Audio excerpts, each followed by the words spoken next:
आज मासा ने दिया को थप्पड़ मारा है।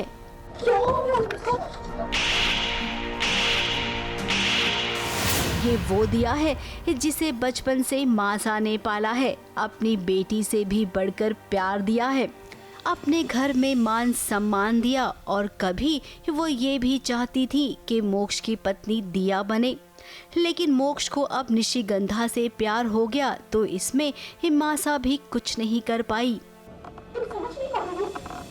तुमने मोक्ष की जिंदगी खराब कर दी है दिया। अरे जब वो तुमसे प्यार ही नहीं करता तो जबरदस्ती उससे शादी करने की क्या जरूरत थी तुम्हें? आज मासा को गुस्सा इसलिए भी आ रहा है क्योंकि निशिगंधा और दिया दोनों के बीच लड़ाई जो हो रही है मोक्ष को लेकर, दोनों ही अब मोक्ष की पत्नी बन गई हैं। अब निशिगंधा को तो मासा समझा नहीं सकती हैं, लेकिन उन्होंने दिया को समझाया। अब दिया भी मानने को तैयार नहीं है। वो मासा से गुहार लगा रही है कि मुझे मोक्ष के साथ रहने दो, वो मोक्ष का कवच बनकर रहेगी।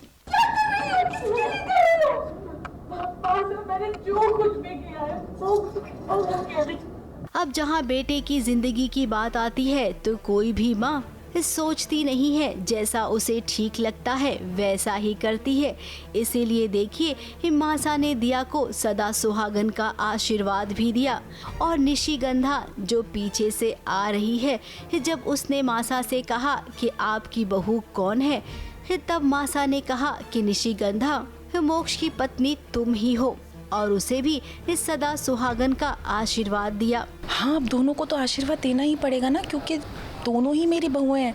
तो अब दोनों को सदा सुहागन का आशीर्वाद देना पड़ेगा, क्योंकि उनको आशीर्वाद जो दूंगी वो मेरे बेटे को लगेगा। तो एक्चुअली मैं बहुत सेल्फिश माँ हूँ, मुझे अपने बेटे को बचाना है। अब लड़का एक है और उसकी पत्नियां दो, तो सुहागरात भी हो रही है। लेकिन सवाल ये है कि सुहागरात किसकी होगी? दिया किसी भी कीमत पर चुड़ैल के साथ मोक्ष की सुहागरात होने नहीं देगी। निशिगंधा कोशिश कर रही है मोक्ष के करीब आने की, लेकिन मोक्ष को भी अंदर से कुछ अच्छा नहीं लग रहा है, मन खराब है उसका, तभी तो वो निशिगंधा को छोड़कर चला गया है। अब दिया जल्द से जल्द आपको ही कुछ करना होगा, वरना निशिगंधा का 16वां श्रृंगार अगर हो गया तब आप मोक्ष को कभी नहीं बचा पाएंगी। मुंबई से कैमरामैन प्रकाश पाटिल के साथ एबीपी न्यूज रिपोर्ट।